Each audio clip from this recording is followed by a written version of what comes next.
Assalamualaikum dan salam sejahtera. Okey, saya banyak terima soalan daripada sahabat-sahabat saya mengenai tanaman durian dalam kebun getah apakah risiko dia, masalah dia jadi hari ni saya akan tunjukkanlah sedikitlah sebab saya ada juga tanam dalam kebun getah pokok durian ni. Dia ada kat sebelah sana lah, sebelah jalan sana. Okey, kita akan tengok dia punya perkembangan sehingga ke hari inilah. Sebelum kita pergi lebih lanjut, kita intro dulu.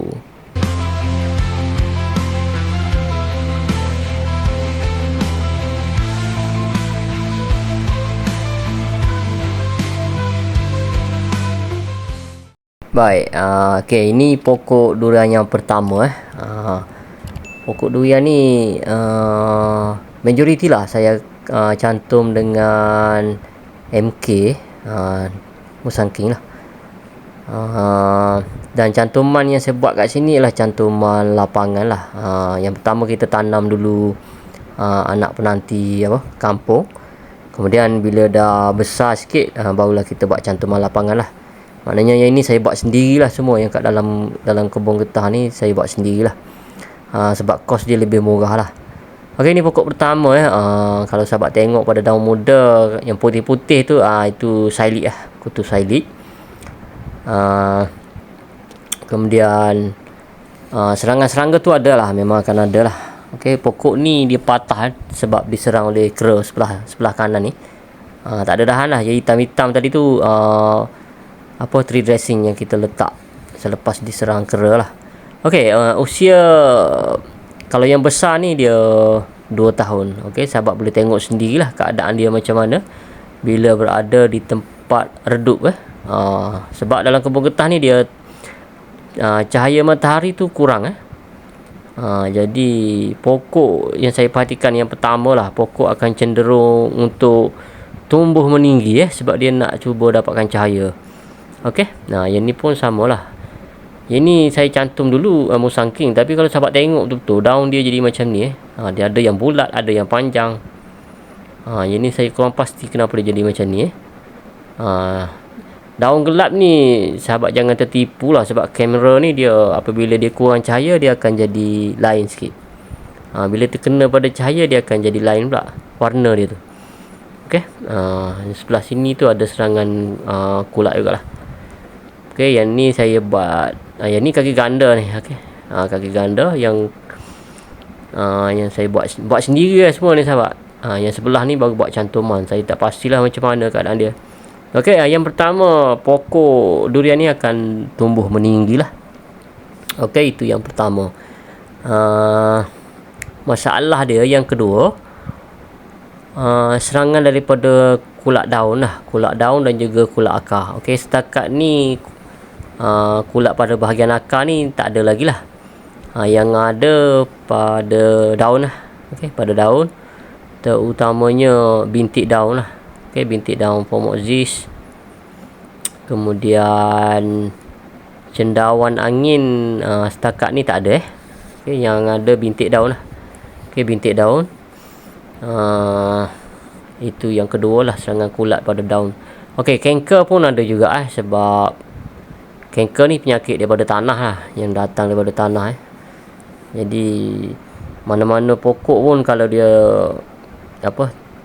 dia punya sistem imunisasi dia kurang tu, dia akan terkena juga kanker. Kita tak boleh buat apalah. Okey, okey, ni contoh kulat yang menyerang pada pokok durian yang dalam getah ni. Okey, dia macam ni lah. So kita akan cabut terus, kemudian kita buang lah. Buang tempat yang jauh lah supaya dia tak berjangkit Okey, ini klon apa saya tak ingat dah ni. Saya dah rekod, cuma saya tak rujuk semasa buat video ni, jadi tak pastilah klon apa. Biarlah dulu, kalau dia berbuah nanti kita tengok lah macam mana. Okey, tapi majoriti Musangking lah. Okey, yang ni pun sama Musangking. Kalau sahabat tengok dia kena patahkan oleh kera lah. Sebab tu bahagian atas jadi macam tu Kalau daun ni sahabat tengok memang dalam gambar ni, dalam video ni memang gelap lah. Kalau kat luar pun memang gelap juga, sebab dia berada di tempat redup. Kemudian dia hasil daripada semburan magnesium dan juga kalsium plus Te lah. Dia akan jadi macam ni lah. Okey, kemudian kita boleh tengok lah dia punya pucuk ni. Kalau pucuk berbentuk tombak macam ni, dia subur lah. Kemudian dia tumbuh jarak-jarak dia punya pucuk tu jarak, dia ada jarak. Tu menandakan dia menerima nutrien yang dalam kadar yang cepat. Contohnya apabila kita membaja menggunakan baja sebatian kimia, biasa dia akan jadi macam tu lah. Okey. Dan satu lagi, daun dia besar sebab saya guna Calmac Pro lah. Jadi kalau sahabat tengok faktor yang pertama tadilah, kalau sahabat boleh perhatikan, pokok ni dia akan kurus, kemudian dia akan meninggi. Itu dia masalah, dia nak kejar cahaya. Sebab memang redup lah dalam getah ni, sebab getah ni memang dah tua. Jadi dia terlindung lah, cahaya matahari tu susah nak masuk. Okey. Ni pun sama lah. Dan usia dia, kalau yang tinggi-tinggi macam ni 2 tahun dah ni. 2 tahun. Saya tak pastilah sama ada dia subur ke, dia tak subur ke. Saya biarkannya lah. Sebab ini pun projek eksperimen lah. Okey, risiko yang lain ialah masalah serangan kulak akar putih, kulak akar perang lah. Okey, itu 2 penyakit yang common lah dalam kebun getah ni. Cuma setakat ni pokok-pokok yang saya tanam ni tidak diserang lagi lah. Okey, sebab dua jenis kulat tu memang famous lah kat dalam kebun getah ni.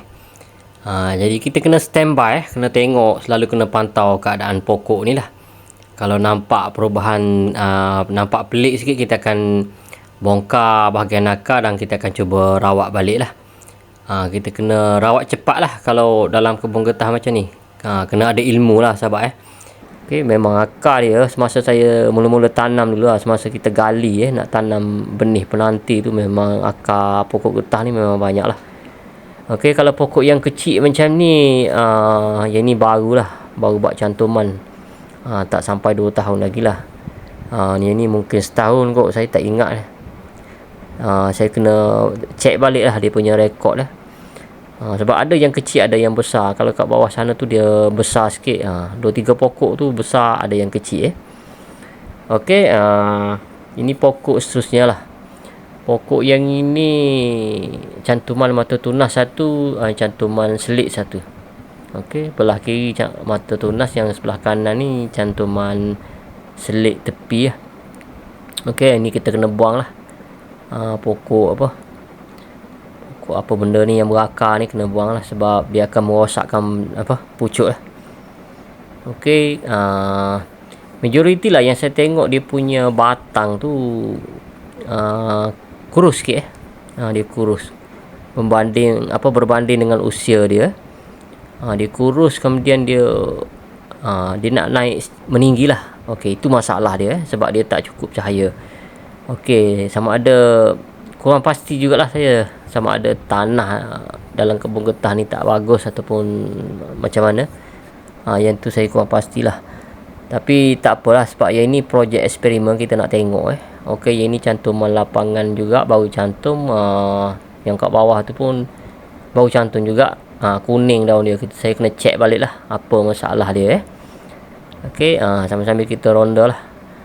Yang ni 3 pokok sekaligus, saya tak pastilah macam mana nanti. Kita akan potong lah, tengok yang mana naik subur lebih naik cepat tu. Kita akan biarkan yang, kalau yang kecil-kecil tu kita akan buang lah. Tengoklah macam mana keadaan. Okey, yang ini risiko yang ketiga, kera lah sebab kawasan ni dia tak ada pagar elektrik, tak ada pagar current. Jadi bila-bila masa je kera boleh datang, kemudian dia akan menyerang lah pokok-pokok ni. Nasib lah. Okey, yang ini baru buat cantuman. Yang ni 3 kali sahabat. Cantuman pertama kena lembu, kena serang lembu. Yang kedua pun lembu. Yang ketiga barulah Dia naik jadi macam ni. Okey, ni kutu Silex lah. Baru je lepas buat semburan 1 hari lepas, 2 hari lepas saya buat semburan racun serangga untuk mite sebenarnya. Yang ini mungkin tak pastilah orang yang sembuh tu, yang kerja tu disembuh ke tidak, saya tak pasti. Sebab saya tak tengok sebab saya kena uruskan yang apa, pokok durian yang kat dalam pagar tadi. Okey, yang kecil macam ni baru buat cantuman lah ni. Okey, kalau kat bawah ni ada berapa pokok adalah 2-3 pokok jugalah kat sini. Okey, dia punya pertumbuhan tu dia naik pun tak sekata lah. Yang ni pun sengit dah ni. Saya kena ikat cari apa, batang paip yang lebih tinggi lagi. Okey, yang ni lah yang besar sikit lah. Dia bahagian bawah ni yang besar sikit Okey, kat sebelah dia ni pun ada pokok penanti juga ni. Saya dah buat cantuman tapi kena ikat lagi tu bagi dia tegak Okey, yang satu lagi sebelah sana, ini pun besar juga. Okey, baik sahabat, setakat ni dululah video saya untuk kali ni. Jangan lupa like, comment, share dan subscribe. Okey, kalau sahabat ada soalan tu boleh tinggalkan pada ruangan komen di bawah lah. Okey, sekian, terima kasih.